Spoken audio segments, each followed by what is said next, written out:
Assalamualaikum warahmatullahi wabarakatuh.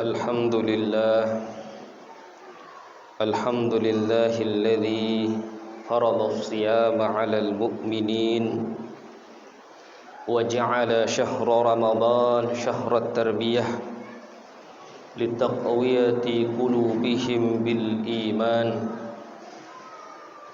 wa tahdhibin nafsi wa tasfiyati qulubihim bis-sawmi wal qiyam. Ashhadu an la ilaha illallah wahdahu la syarika lah wa ashhadu anna sayyidana Muhammadan abduhu wa rasuluh. Allahumma salli ala an-nabiyil hashimi Muhammad wa ala alihi wa ashabihi ajma'in, amma ba'du. Faya ayuhan nas, usikum wa nafsi bitaqwallah wa ta'atihi la'allakum tuflihun. Qala Allah ta'ala, a'udzu billahi minasy syaithanir rajim. Bismillahirrahmanirrahim. Ya ayyuhalladzina amanu taqullaha haqqa tuqatih wa la tamutunna illa wa antum muslimun. Jemaah yang dimuliakan oleh Allah Subhanahu wa taala, alhamdulillah kita diberikan kesempatan oleh Allah Subhanahu wa taala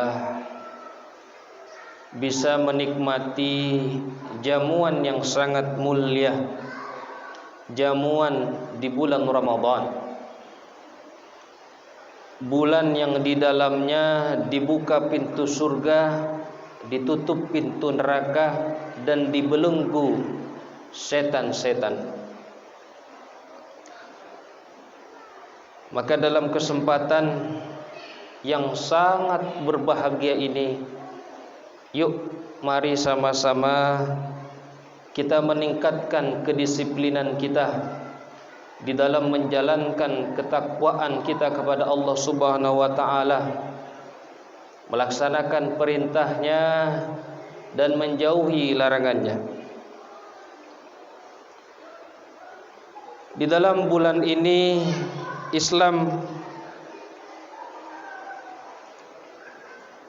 agama Islam mewajibkan umatnya untuk berpuasa. Ya ayyuhalladzina amanu kutiba alaikumus syiyam kama kutiba alal ladzina min qablikum la'allakum tattaqun. Wahai orang-orang yang beriman, diwajibkan atas kamu berpuasa sebagaimana diwajibkan atas orang sebelum kamu agar kamu bertakwa. Puasa ini adalah perintah dari Allah agar kita mendisiplinkan diri, menahan dari makanan, minuman, serta berhubungan suami istri. Tetapi bukan hanya itu yang diminta oleh Allah Subhanahu wa taala. Karena aspek puasa itu bukan hanya bersifat material. Kita tidak sekedar menahan diri dari makan dan minum, tetapi ada yang lebih esensial daripada itu. Syekh Mahmud Shaltut dalam kitab Al-Islam Aqidah wa Syariah, kata beliau, perintah puasa diawali oleh panggilan yang disifati oleh keimanan. Sebab iman merupakan dasar kebajikan dan sumber keutamaan. Sedangkan penyebutan kata takwa di akhirnya, karena takwa adalah ruhnya iman dan rahasia kesuksesan. Maka ini menjadi indikator yang kuat dan isyarat yang jelas bahwa yang dituntut dari puasa tidak sekedar disiplin dalam menahan makan dan minum, akan tetapi juga disiplin menahan diri dari hal-hal yang bertentangan dengan iman dan tidak sesuai dengan takwa. Jamaah rahimakumullah, Syekh Mahmud Shaltut kemudian menyebutkan apa esensi dari puasa. Beliau mengatakan puasa esensinya adalah menguatkan ruh keimanan dengan senantiasa merasa diawasi oleh Allah. Orang yang berpuasa tengah mendisiplinkan diri untuk membersihkan dan menyucikan dirinya dari segala kotoran dan mengisinya dengan hal-hal yang baik. Ini sebagaimana diisyaratkan oleh Rasulullah sallallahu alaihi wasallam. Man lam yada' qaula zur wal 'amal bihi falaysa lillahi hajatun fi ayyada'a ta'amahu wa syarabahu. Siapa yang tidak meninggalkan perkataan dan perbuatan yang buruk pada saat berpuasa, maka Allah tidak membutuhkan ia meninggalkan makanan dan minumannya. Hadis riwayat Imam Bukhari. Dalam hadis riwayat Imam Ahmad, Nabi juga bersabda, "Kam min shaimin laisa lahu min siyamihi illal ju'." Berapa banyak orang yang berpuasa tetapi dia tidak mendapatkan apa-apa dari puasanya kecuali hanya lapar. Di dalam surah Al-Maidah ditegaskan, "Innama yataqabbalullahu minal muttaqin." Sesungguhnya Allah hanya menerima amal dari orang yang bertakwa. Surah Al-Maidah ayat 27. Kalau begitu, menahan diri dari lapar dan dahaga ini bukan tujuan yang hendak dicapai dalam kewajiban berpuasa. Karena itu hanya menyentuh aspek material. Padahal manusia bukan hanya terdiri dari jasmani, tapi juga sisi ruhani. Di balik kewajiban berpuasa ini ada hikmah, yakni kita berdisiplin diri. Bagaimana kita senantiasa menghindarkan diri dari sifat-sifat yang buruk dan tercela. Kita membiasakan akhlak yang baik dan senantiasa merasa diawasi oleh Allah. Dengan ini akan terbentuk karakter orang yang beriman. Karakter apa yang terbentuk? Karakter sabar. Sebab kata Syekh Mahmud Shaltut, seorang syekh besar dari Al-Azhar, kata beliau, sepanjang hidup kita berhadapan dengan syahwat. Kita dituntut untuk senantiasa melawan hawa nafsu. Di dalam kehidupan ada saja yang bisa memicu kemarahan, bahkan membuat kita kecewa. Dan qalbu kita tidaklah bolak-balik melainkan dalam kebahagiaan dan kesusahan. Bahkan di dalam hidup kita tak jarang kita meninggalkan kampung halaman, meninggalkan keluarga dan saudara. Di dalam hidup juga, kata beliau, ada syariat jihad di jalan Allah. Di dalam hidup banyak sekali situasi dan kesulitan yang harus kita hadapi. Di dalam hidup aneka ujian di depan mata kita. Di dalam hidup ada rintangan yang mesti kita hadapi. Maka kondisi ini menuntut manusia untuk mempersenjatai dirinya dengan muraqabah, senantiasa merasa diawasi oleh Allah, selalu memohon pertolongan kepada Allah, selalu kembali kepada Allah dan bersandar hanya kepada Allah. Kalau tidak demikian, maka kita akan bisa menjadi pribadi yang buruk, bahkan merusak. Karena itu Allah mewajibkan puasa di bulan Ramadan selama 1 bulan penuh di antara 12 bulan. Puasa yang dilakukan secara berturut-turut hari demi harinya, sehingga bisa terbentuk jiwa yang sabar, yang memiliki kesadaran senantiasa diawasi oleh Allah. Dan kewajiban puasa ini diulang setiap tahun, tidak lain agar kita terus belajar dan terus membentuk karakter diri yang disiplin dalam menjalankan perintah Allah dan menjauhi segala larangannya. Jamaah rahimakumullah, disiplin ini erat kaitannya dengan pengendalian diri, erat kaitannya dengan memimpin diri kita sendiri. Orang yang gagal memimpin dirinya pasti gagal memimpin keluarganya. Orang yang gagal memimpin dirinya pasti gagal memimpin masyarakatnya.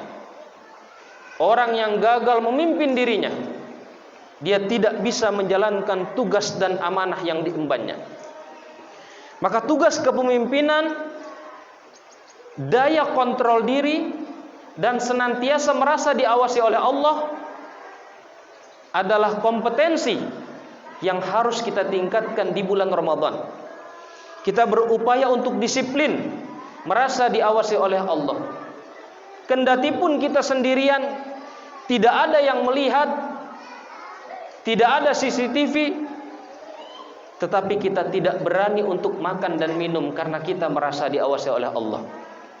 Dan perasaan diawasi oleh Allah ini kita bawa nanti di luar bulan Ramadan, sehingga kita menjadi pribadi-pribadi yang senantiasa diawasi oleh Allah.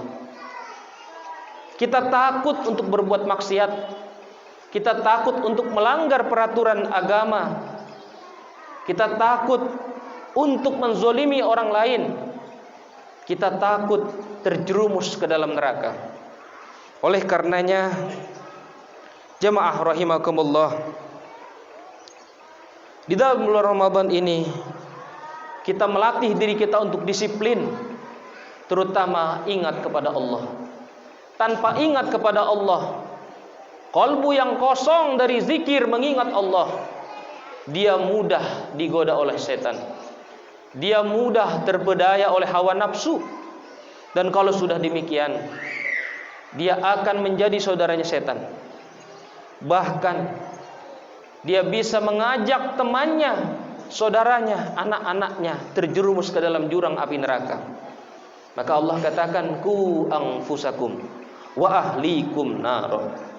Jagalah diri kamu dan keluargamu dari api neraka. Maka jamaah rahimakumullah, amalan-amalan yang ada di bulan Ramadan seperti puasa, qiyamul lail, membaca Al-Quran, banyak bersedekah, serta menjaga kolbu kita dari aneka penyakit hati adalah kebutuhan kita. Karena untuk menjadi bahagia di dunia, kita tidak bisa kalau kita tidak membersihkan hati kita dari iri, dari dengki, dari dendam, dari amarah mungkar.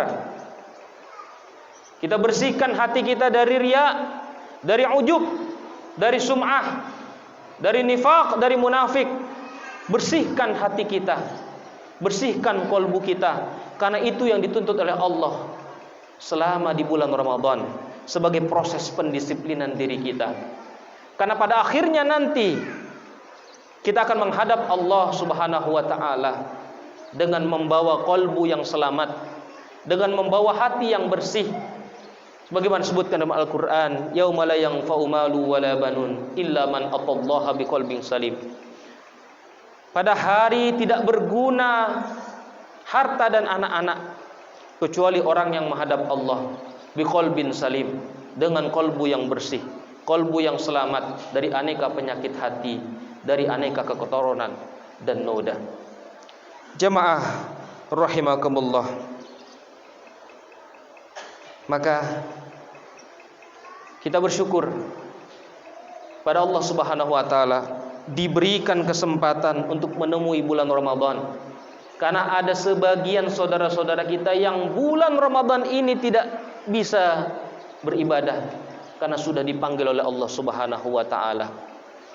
Karena hakikatnya kita melatih diri kita, mendisiplinkan diri kita di bulan Ramadan tiada lain agar waktu hidup kita yang tersisa ini bisa kita manfaatkan sebaik-baiknya. Karena waktu itu sangat mahal. Waktu tidak bisa kita stop walau sedetik. Waktu tidak bisa kita beli walaupun kita banyak uang. Waktu tidak bisa dipinjamkan. Waktu tidak bisa kembali.